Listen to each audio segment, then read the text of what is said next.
Hello friends, आप सभी को mathematics bye Neeraj Kumar YouTube channel में स्वागत है।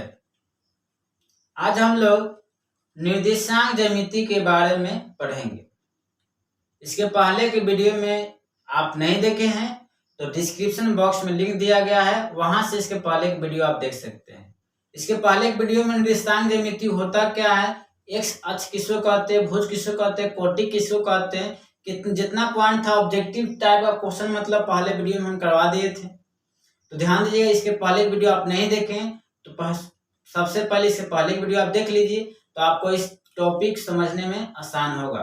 ठीक है, बिना समय लेते हुए इस टॉपिक को हम लोग स्टार्ट करते हैं। तो कहने का मतलब है कि हम लोग पहले की वीडियो में देख लेते एक्स भुज का होता है, कोटि का होता है, एक्स से दूरी क्या कहते हैं, वाई से दूरी क्या कहते हैं। ठीक है ना, इस टॉपिक में हम लोग स्टार्ट करते हैं क्वाड्रेंट।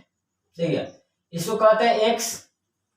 इसके लेफ्ट साइड जो होगा, लेफ्ट साइड मतलब इसको कहेंगे एक्स डैश, अपवर्ड ऊपर रहेगा वाई और नीचे रहेगा तो वाई डैश कहेंगे। डैश मतलब देखिए, आप माना जाता है कि अगर आगे बढ़ रहे हैं, इसके आगे मूल बिंदु से आगे की ओर बढ़ रहे हैं, कहने का मतलब राइट साइड में बढ़ रहे हैं तो आपका पॉजिटिव है, लेफ्ट साइड में क्या होगा, नेगेटिव है। ठीक है, मान समान होता है मगर आपका नेगेटिव साइन यही इंडिकेट करता है कि आप लेफ्ट में है और पॉजिटिव साइन यही इंडिकेट करता है कि आप क्या है, राइट में।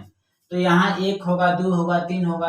देखिए वो के राइट साइड में क्या होगा, पॉजिटिव, वो के ऊपर का होगा पॉजिटिव। डैश जहां लग गया, एक बार जहां डैश लगा वहां का समझ ले नेगेटिव एरिया है, क्या है, नेगेटिव वाला पार्ट है। ठीक है, ध्यान दीजिएगा, पाद जो होता है, पाद आपका चार होता है, प्रथम पाद, द्वितीय पाद, तृतीय पाद और चतुर्थ पाद। ये पाद से आपका 10th एग्जाम में एक क्वेश्चन तो फिक्स नहीं है, पॉइंट दे देगा, पूछेगा किस पाद में है। तो पहले हम लोग याद नहीं करेंगे इस लोग को। क्या होता है कि आदमी याद कर लेता है, प्लस प्लस रहेगा तो प्रथम होगा, द्वितीय होगा, उसे नहीं याद करना है, कंसेप्ट को समझना है। अगर मान लीजिए कि आप यहाँ हैं, आप यहाँ हैं तो पूछेगा आप कहने का मतलब किस में, एक्स में भी है और वाई में भी है ना। तो बताइए पॉजिटिव एक्स में है कि नेगेटिव एक्स में। डैश लगा हुआ है नहीं, देखिए पहले किसी पॉइंट को लिखने का तरीका होता है, पहले एक्स, डैश लगा हुआ है नहीं, तो कहीं डैश नहीं लगा तो क्या, पॉजिटिव है ना। डैश नहीं लगा तो क्या, पॉजिटिव एक्स कॉमा। अब बताइएगा एक्स और वाई में डैश लगा हुआ है नहीं, तो क्या होगा, प्लस। तो ये आपका हो जाएगा प्रथम पाद। प्रथम कौन पूछेगा, प्लस प्लस कौन सा पाद होता है, प्रथम पाद। दिमाग में बात चल जाया, दिमाग में बात मतलब कहने कंसेप्ट को समझ में आया। अब आते हैं हम इसमें, इसका देखते हैं। अब बताइएगा जो मालिक हम यहाँ पेन को, यानी जो पेन का नोकी यहाँ रख दिए, तो पेन का है एक्स वाई में है और एक्स डैश में है। डैश में तो समझिए नेगेटिव, तो नेगेटिव मतलब क्या, डैश पहले एक्स होता है तो एक्स डैश है, तो यहाँ का है नेगेटिव, तो यहाँ नेगेटिव का चिन्ह दे दीजिएगा, कॉमा। अब उसको वाई, तो वाई का है, वाई डैश थोड़ी है, पॉजिटिव है ना, तो माइनस प्लस होता है आपका द्वितीय पाद। क्या होगा, द्वितीय पाद, यानी सेकेंड क्वाड्रेंट।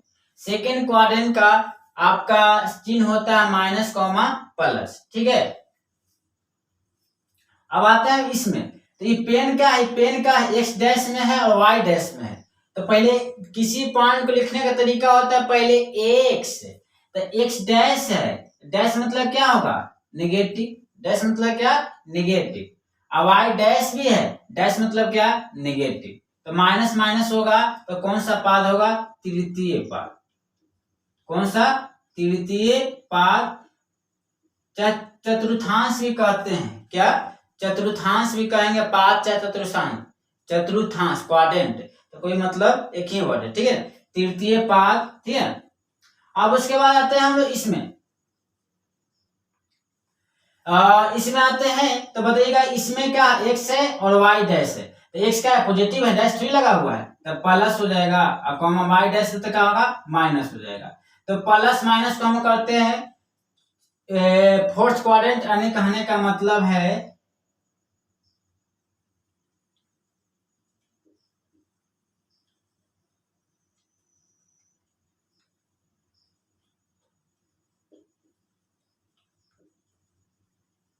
इसको कहते हैं, या इस पाद को कहते हैं हम चतुर्थांश भी कहते हैं, चतुर्थांश।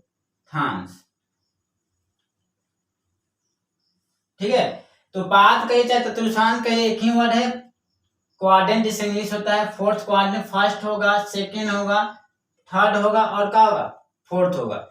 तृतीय चौथवा कभी कह सकते हैं, चाहे फोर्थ क्वाड्रेंट भी कह सकते हैं। तो प्लस कॉमा माइनस होगा फोर्थ, प्लस प्लस होगा प्रथम, माइनस प्लस होगा सेकेंड, माइनस माइनस क्या होगा, थर्ड होगा। इस पूरे क्वाड्रेंट को आप लोग याद मत करिएगा, याद करिएगा तो आज याद है, कल भूल जाइएगा। कंसेप्ट को याद रखिएगा तो कभी नहीं भूल पाइएगा। तो कंसेप्ट डैश जहां लगे वहां नेगेटिव, जहां डैश नहीं लगे कहाँ होगा पॉजिटिव, और पहले एक्स होता है उसके बाद क्या होता है वाई लिखा जाता है। ठीक है ना, एक क्वेश्चन इस पर कर लेते हैं तब कंसेप्ट क्लियर हो जाएगा। पी का निर्देशांक देगा 3,3, पूछेगा किस पाद में। देखिए देखना है हमको, सिर्फ खाली वैल्यू से मतलब नहीं है, हम लोग साइन से मतलब, साइन मतलब क्या, 3 यहाँ कुछ नहीं तो क्या प्लस है ना, 3 यहाँ कुछ नहीं तो क्या प्लस कॉमा 3 क्या है प्लस, तो प्लस प्लस कौन सा पाद होता है, प्रथम पाद। तो आंसर डायरेक्ट हो गया क्या होगा, प्रथम पाद। तो इस टाइप क्वेश्चन आता ही है तो ध्यान दीजिए, एक ऑब्जेक्टिव इसे फिक्स है। एक क्वेश्चन मतलब सेकेंड नंबर क्वेश्चन देख लेते हैं, -3,2 ले लेते हैं, बताइए कौन सा पाद होगा, चतुर्थांश भी कर सकते हैं। तो बताइएगा यहां से कौन सा पाद होगा। कहने का मतलब देखिए 3 के पहले क्या है माइनस माइनस, 2 के पहले क्या है कुछ नहीं तो प्लस छिपा होता है, माइनस प्लस कौन सा होता है माइनस प्लस। देखिए द्वितीय पाद होता है ना, तो द्वितीय पाद यहां से आपका आंसर हो जाएगा कौन सा पाद होगा, द्वितीय पाद। वैल्यू से मतलब नहीं लेना है कि वैल्यू क्या है मान क्या है, बस उसका कहने का मतलब चिन्ह से मतलब है कि कौन सा पाद में होगा। फर्स्ट क्वाड्रेंट इसका होता है फर्स्ट भी कह सकते हैं, इसको आप कह सकते हैं सेकेंड, इसको आप कह सकते हैं फोर्थ थर्ड, इसको भी कह सकते हैं आपका फोर्थ। तो इस टाइप का क्वाड्रेंट आपका 4 होता है, प्लस प्लस रहेगा प्रथम पाद होगा, माइनस प्लस होगा सेकेंड होगा, माइनस माइनस होगा थर्ड होगा, और प्लस माइनस होगा क्या होगा फोर्थ होगा। तो क्वाड्रेंट के बारे में इससे ऑब्जेक्टिव एक क्वेश्चन आता है, तो क्लियर है ना कंसेप्ट, आगे बढ़े। देखिए तो इसको पहले आप लोग नोट डाउन कर लीजिएगा, इसको पहले तो एक और क्वेश्चन लेते हैं। एक क्वेश्चन इस टाइप का रहेगा, पी का निर्देशांक दे देगा -3 -1/2, -3 -1/2। आपको हर एक बार कर रहे हैं कि वैल्यू पर डिपेंड नहीं होता, उसका मान से कोई मतलब नहीं है, उसका सिर्फ हमको चिन्ह देखना है। 3 के पहले क्या है माइनस है तो माइनस हो गया, 1/2 के पहले क्या है माइनस है तो माइनस, तो माइनस माइनस कौन सा पाद होता है, माइनस माइनस क्या होगा तृतीय पाद होगा ना, तृतीय पाद। तो हो गया आंसर। अब देखिए कोई किन्हें डाउट होगा यहाँ 3 लाइन काहे आप देते हैं, काहे बराबर देना चाहिए।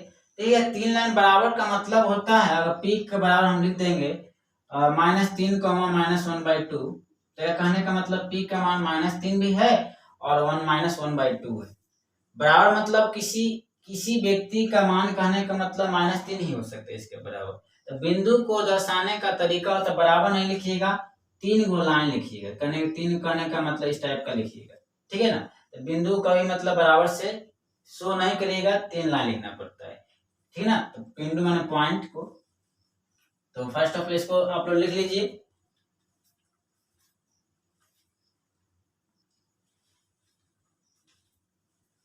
देखिएगा हम लोग पाद के बारे में पढ़ लिए, प्लस प्लस रहेगा तो कौन सा पाद होगा। उसके आगे जो टॉपिक होता है दूरी सूत्र, क्या होगा दूरी सूत्र,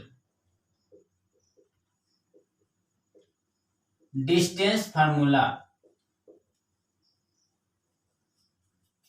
ये इस टॉपिक को उड़ा दीजिएगा, मगर आप लोगों का पहले कंसेप्ट हम लोग क्लियर कर लेते हैं, उसके बाद क्वेश्चन को बनाएंगे तो आपका ऐसा ट्रिक बताएंगे कि तुरंत देखते हैं मालूम हो जाएगा। 3 नंबर क्वेश्चन 2 सेकंड आप लोग उड़ा दीजिएगा, मगर हम लोग पहले दोनों तरीका बताएंगे, कंसेप्ट भी और ट्रिक भी। तो डिस्टेंस फार्मूला होता क्या है, डिस्टेंस मतलब क्या दूरी।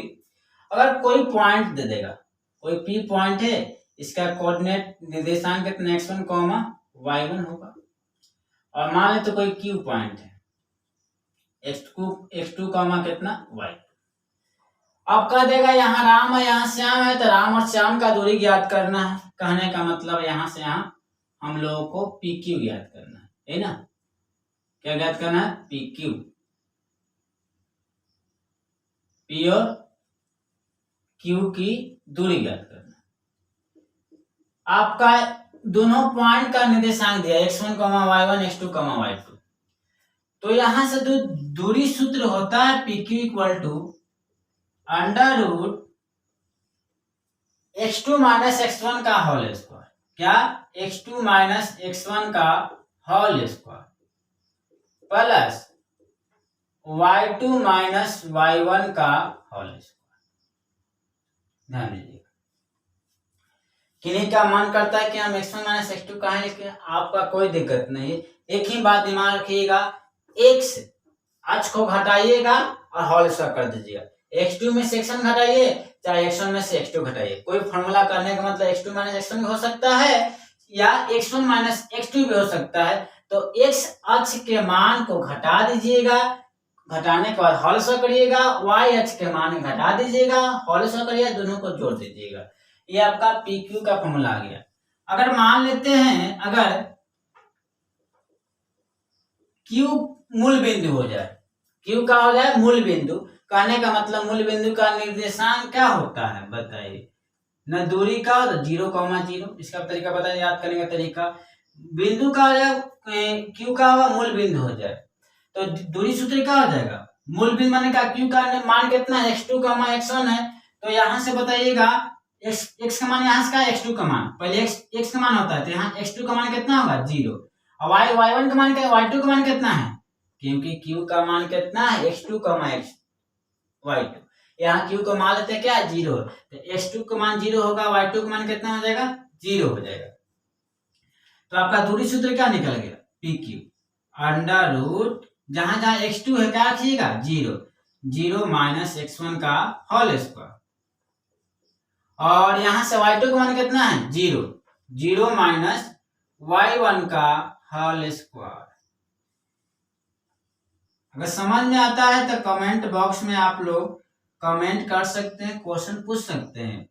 लगता है कि मेरा स्टूडेंट पढ़ रहा है। तो 0 माइनस x1 का होगा x1, है ना। तब पढ़ाने में मजा आता है, रिस्पॉन्स आता है ना उधर से, तब पढ़ाने में लगता है कि हाँ जो हम काम किए, मेहनत किए, मेरा मेहनत रंग लाया ना। 0 माइनस y1 क्या बचेगा? माइनस y1 का whole square minus P Q भाई। माइनस के होल स्क्वायर क्या होता है? प्लस होता है। माइनस के पावर सम संख्या क्या होगा? प्लस हो जाएगा। माइनस है तो माइनस का उड़ा दीजिए, y1 का होल स्क्वायर। तो इसको देखिए, ये तो फॉर्मूला याद हो गया, मगर डायरेक्ट यही करना है। अगर 0 0 रहेगा उसको गोली मार, कहने का मतलब छोड़ देना है। 0 0 रहेगा उसको मतलब खत्म कर देना है, छोड़ देना है। और जो रहेगा, जो बिना 0 रहा ना, उसका खाली होल स्क्वायर करके जोड़ दीजिएगा। इसे क्वेश्चन करते हैं, क्वेश्चन ये फॉर्मूला को दिमाग में रखिएगा, बस एक ही फॉर्मूला दिमाग में रखिएगा। अगर मान लें कि इसको भी रखते हैं तो कोई खराब काम ना है, खराब बात नहीं है कि आपका हृदय कर देगा, याद करना ही है, ठीक है। एक क्वेश्चन हम लोग जब तक क्वेश्चन हम लोग नहीं करेंगे ना, तो आपका कंसेप्ट क्लियर नहीं होगा। एक क्वेश्चन देगा p का 3,2 कह देगा, q कह देगा 1,3 कहेगा कि p का निर्देशांक 3,2 है, q का कहेगा 1,3 है। तो कह देगा कि पी क्यू निकालिए, यानी p और q की बीच का दूरी निकालना है। तो फॉर्मूला क्या होता है? तो आपको नहीं फॉर्मूला न भी याद है, देखिए फॉर्मूला ये तो हो गया x2 माइनस x1 का whole square, y2 minus y1 का होल स्क्वायर। छोड़िए ना उसको, पहले छोड़ दीजिए। पहला काम करना है, x के मान को घटाना है। तो x का मान यहाँ से क्या है? x पहले x होता है ना, यहाँ में x का मान कितना है? 3 है। नहीं समझ में आ रहा है? यहाँ से बताइए ना, पहले से x1 का मान कितना है? 3 है। थोड़ा सा देखिए, शुरुआती में आपका स्पीड थोड़ा सा कम रहेगा, मत देखिए डराइएगा नहीं। स्पीड कम कम होइत क्या होगा? आपका कहने का मतलब थोड़ा कम होगा, अधिक होगा और अधिक होगा, तो क्या होगा? स्पीड बहुत हार्ड हो जाता है। कहने का मतलब स्पीड क्या होगा? दिन प्रतिदिन इंक्रीज के लिए मेहनत करिएगा। तो x1 का मान कितना है? 3 है। x के बाद क्या होता है? y1 का मान कितना है बताइएगा? 2 है। अब उसके बाद देखिए, पहले x ना होता है, x2 का मान कितना है? 1 है। में y2 का मान कितना होगा, पहले x उसके बाद का y3 है। तो करना यही है कि एक 16 को घटा दीजिए, तो 3 में से जो घटाना देखिए 1 में से 3 घटा सकता है, 3 में से 1 घटा सकता है, तो प्रयास है बड़े में छोटा घटाइएगा आपको आसान हो जाएगा। तो 3 में से 1 घटाइए कितना बचेगा 2, 2 का घटा के होल स्क्वायर कर देना है प्लस y घटाइए 3 में से 2 घटाइए कितना बचेगा 1, तो 1 का कर दीजिएगा होल स्क्वायर। डायरेक्ट फॉर्मूला एकदम से p q इक्वल टू 2 का होल स्क्वायर 4, 1 का होल स्क्वायर कितना 1, तो p q इक्वल टू कितना होगा 4 1 5, रूट 5 का होगा मात्रक हो जाएगा। मात्रक माने का मीटर भी हो सकता है, कहने का मीटर रहेगा तो मीटर हो जाएगा, सेंटीमीटर रहेगा तो सेंटीमीटर हो जाएगा। किन्हीं का डाउट है तो उतना नहीं करना, फॉर्मूला पहले लिख दीजिए। पहला बात 1 16 घटाइएगा, उसको होल स्क्वायर करिएगा, y घटाइएगा होल स्क्वायर करिएगा, दोनों को जोड़ दीजिए, हो गया दूरी सूत्र। ठीक है, अगर मान लीजिए इस पे आप क्वेश्चन करवाते हैं, सेकंड में क्वेश्चन करवा लेते हैं। क्वेश्चन आपका इस टाइप का रहेगा 0 0 और q रहेगा आपका 3,4, कह देगा कि आपका पी क्यू निकालिए, यानी पी और क्यू के बीच का दूरी निकालना है। तो देखिए मूल बिंदु रहेगा तो और आसान होता है, मूल बिंदु रहेगा तो और आसान होता है। किस प्रकार अप्लाई करना है पड़ोस को देखिए, हम लोगों को एग्जाम में समय को बताना है। अगर मान लीजिए इसको तैयारी का अपनाइएगा तो कोई दिक्कत नहीं है, बनेगा, थोड़ा समय अधिक रहेगा। तो 0 0 रहेगा ना, उसको देखना ही नहीं है, जिसका निर्देशांक 0 0 रहेगा उसको देखना ही नहीं है। जो बचेगा ना 3 और 4 है ना, इसको गोली मार हटा दीजिए, तो इसका होल स्क्वायर करिए, 3 का होल स्क्वायर क्या होगा 3 का होल स्क्वायर प्लस करिए 4 का होल स्क्वायर डायरेक्ट। अगर मान लीजिए कि 0 0 रहेगा तो उसको देखना ही नहीं है, जो रहेगा 0 0 का अलावा जो देखिए क्यू का निर्देशांक 3,4 है ना, तो 3 का होल स्क्वायर करिए 4 का होल स्क्वायर करिए और दोनों को जोड़ दीजिए। तो 3 का होल स्क्वायर कितना आएगा 9 और 4 का होल स्क्वायर 16। एकदम समझ आ जाएगा, तुरंत एक लाइन बना दीजिएगा, 16 9 कितना होगा 25 और 25 का स्क्वायर कितना आता है 5 मात्र। देखिए ना अभी तो स्टार्टिंग है ना, आप लोगों का इतना ट्रिक बताएं कोऑर्डिनेट ज्योमेट्री में, कभी यूट्यूब पर आप नहीं देखे होंगे इतना। तो पहले तो देख लीजिएगा, इसको पहले लिख लीजिए, इसको पहले आप लोग लिख लीजिए।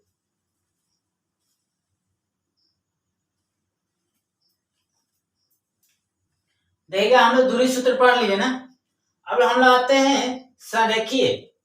तो कहा देगा बिंदु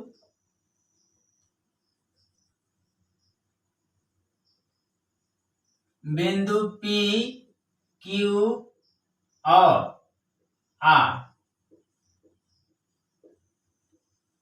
संरेखीय है।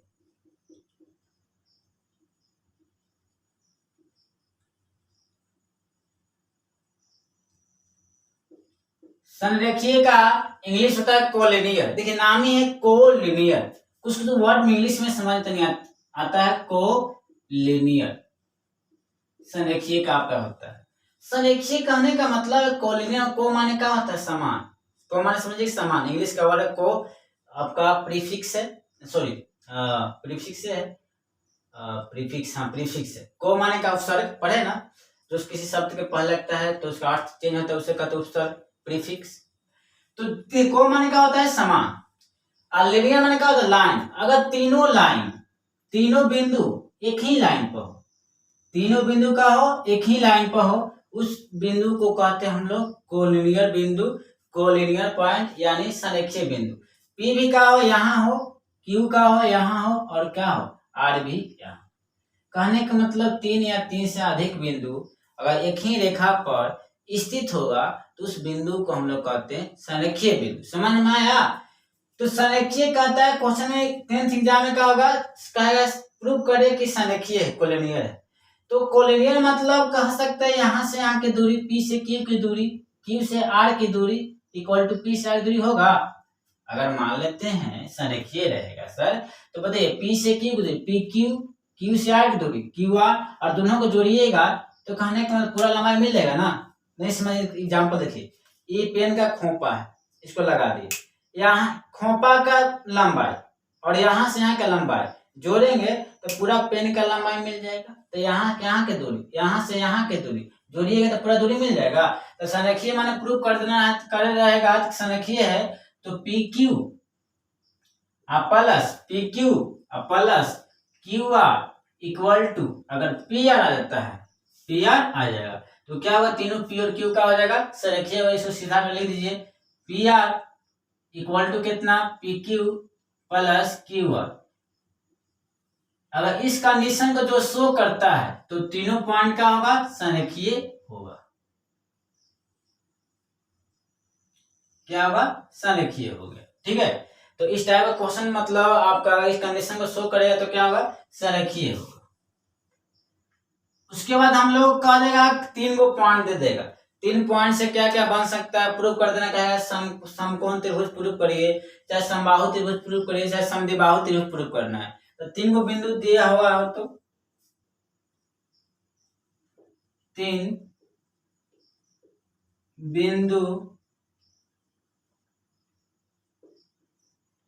दिया हुआ और 3 बिंदु का बन सकता है, त्रिभुज बनेगा। त्रिभुज के बहुत प्रकार होता है। पहला हम देखते हैं समबाहु त्रिभुज। ये 3 को बिंदु दे देगा, कहेगा कि कौन सा त्रिभुज पूछेगा, समबाहु त्रिभुज कि विषमबाहु त्रिभुज कि समद्विबाहु त्रिभुज। तो आपको समझना पड़ेगा कैसे प्रूव कर देना है। तो पहला समबाहु त्रिभुज, समबाहु त्रिभुज किसे कहते हैं, आप लोग क्लास 9th में पढ़ेंगे समबाहु त्रिभुज के बारे में।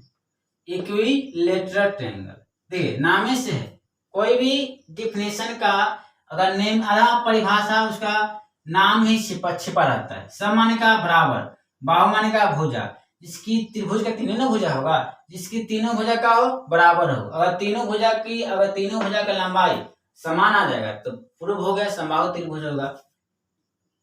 लिख देना एक वर्ड में, जिस त्रिभुज की, इसको हम कोऑर्डिनेट ज्योमेट्री का आराम से कहने का मतलब डिटेल में पढ़ाएंगे, टेंशन मत लीजिएगा। थोड़ा सा सिलेबस आगे भी हो सकता है, आपका सिलेबस में कहने का सिलेबस थोड़ा सा ज्यादा भी हो सकता है, तो आप लोग घबराइएगा नहीं। जिस त्रिभुज की तीनों भुजाएं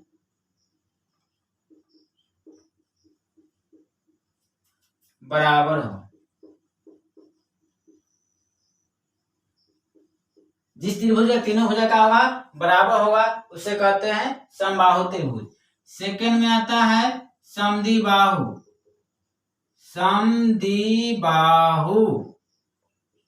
समद्विबाहु त्रिभुज।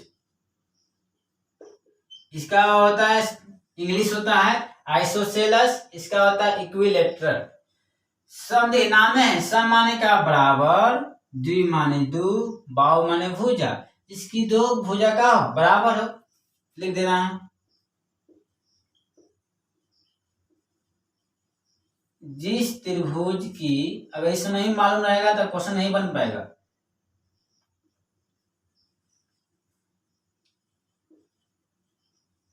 किन्हीं दो भुजा बराबर हो,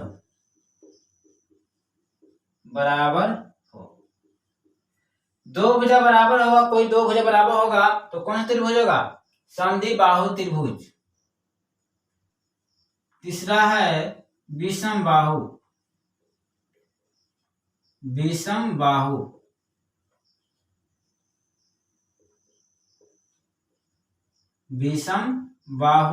त्रिभुज।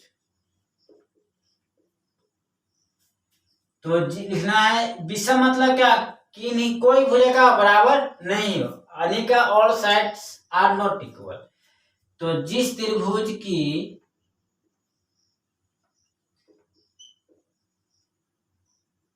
तीनों भुजाएं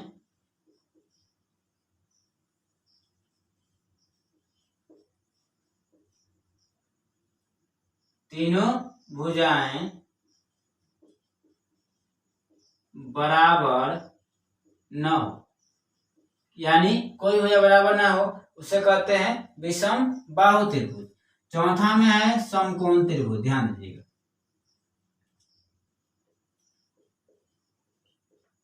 समकोण त्रिभुज,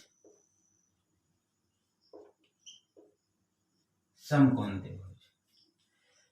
त्रिभुज किसे कहते हैं, समकोण माने का किन्हीं एक भुजा का वर्ग दो भुजा के वर्ग के योग के बराबर होगा। इस टाइप का जितना भी कंडीशन फुलफिल होगा तो कौन सा त्रिभुज होगा, समकोण त्रिभुज। किन्हीं एक भुजा के वर्ग, ध्यान दीजिए इस टाइप का क्वेश्चन, एक भुजा के वर्ग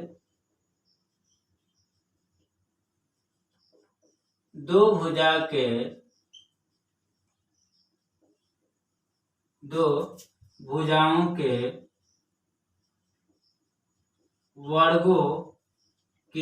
वर्गों का योग के बराबर हो, योग के बराबर हो, तो उस प्रकार त्रिभुज का कहते हैं हम लोग समकोण त्रिभुज करते हैं। ठीक है, तो इसमें आपका नॉलेज ऑफ व्यू के अगर नहीं मालूम रहेगा तो आपका क्वेश्चन नहीं बन पाएगा, इसलिए हम पूरा जीरो समझिए।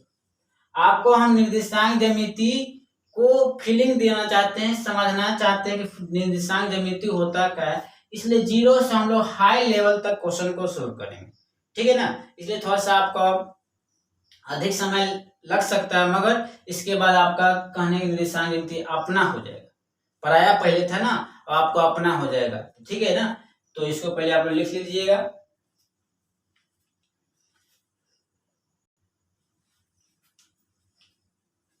अगर चार असंरेखीय बिंदु दिया हो, चार मतलब कॉलोनियन नहीं, एक ही लाइन पर नहीं होना चाहिए, तो चार बिंदु से आपका चतुर्भुज में, चतुर्भुज का बहुत प्रकार होता है, वर्ग होता है, आयत होता है, समलंब चतुर्भुज होता है, समांतर चतुर्भुज होता है। तो कहेगा 4 5 देगा तो पूछे क्या क्या हो सकता है। ठीक है ना, तो हम पहले आते हैं वर्ग का, पहला आते हैं वर्ग, वर्ग मतलब स्क्वायर। ठीक है, अब वर्ग किसे कहते हैं, वर्ग लिख देते हैं स्पेलिंग भी इंग्लिश, स्क्वायर। नाम है वर्ग, वर्ग माने का जिसकी चारों भुजा का हो बराबर हो, जिस चतुर्भुज की, लिख देते हैं आसान भाषा में, जिसकी चारों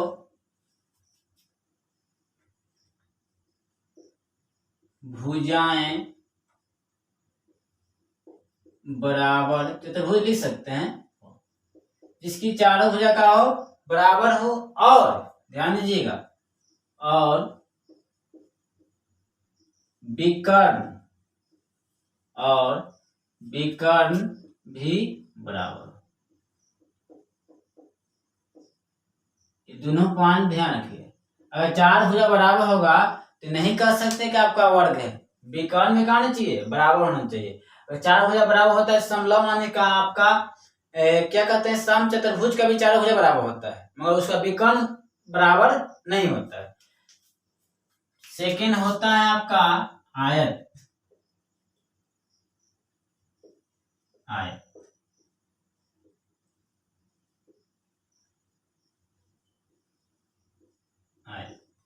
आयत कहता है समांतर भुजा बराबर होता है, क्या होता है, समांतर भुजा,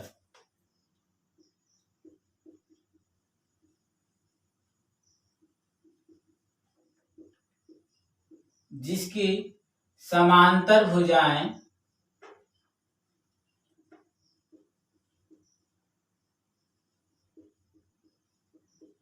बराबर हो, और विकर्ण भी बराबर हो, क्या, और विकर्ण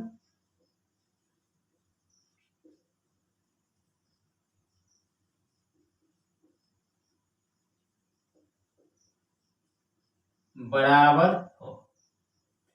समांतर भुजा बराबर होना चाहिए और विकर्ण भी क्या होना चाहिए, बराबर होना चाहिए, तो उसे कहते हैं आयत। था जाता है आपका समचतुर्भुज, रोम्बस,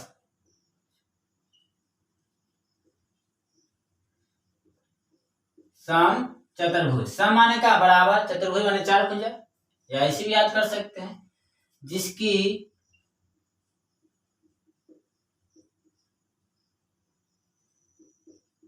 चारों भुजाएं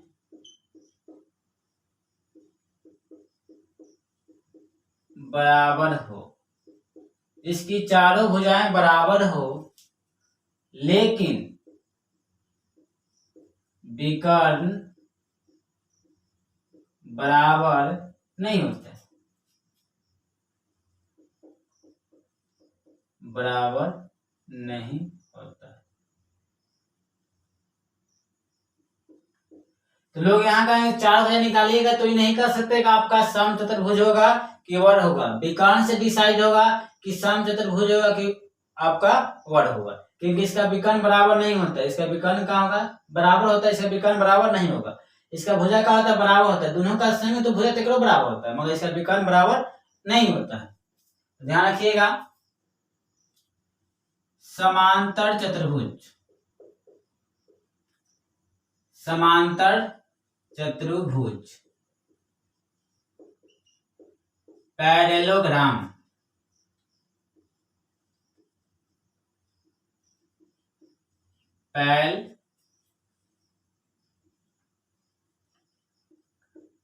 इस आयत और समांतर चतुर्भुज ज्यादा डिफरेंस नहीं है। इसका भी समांतर भुजा का होता है? बराबर होता है, मगर समांतर चतुर्भुज का विकर्ण बराबर नहीं होता है।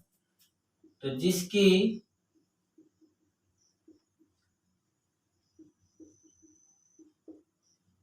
समांतर भुजाएं बराबर हो लेकिन विकर्ण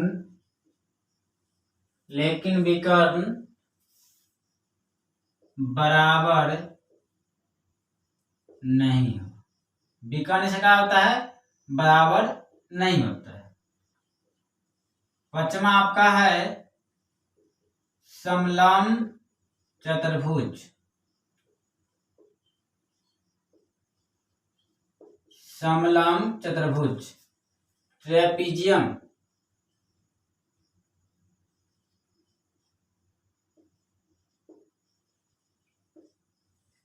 समलंब कहता है कि समांतर भुजा, दो भुजा का समांतर होता है और दो भुजा का होगा समांतर नहीं होता है।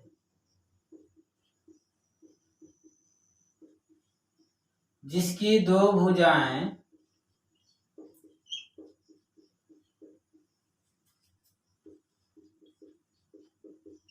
समांतर हो लेकिन, और भी लिख सकते हैं, और दो भुजाएं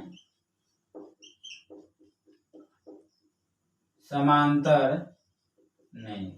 इस नॉलेज भी से कहने का मतलब है कि समांतर नहीं है, और नहीं दिमाग में है इसमें बात तो आपको दिक्कत होगा बनाने में,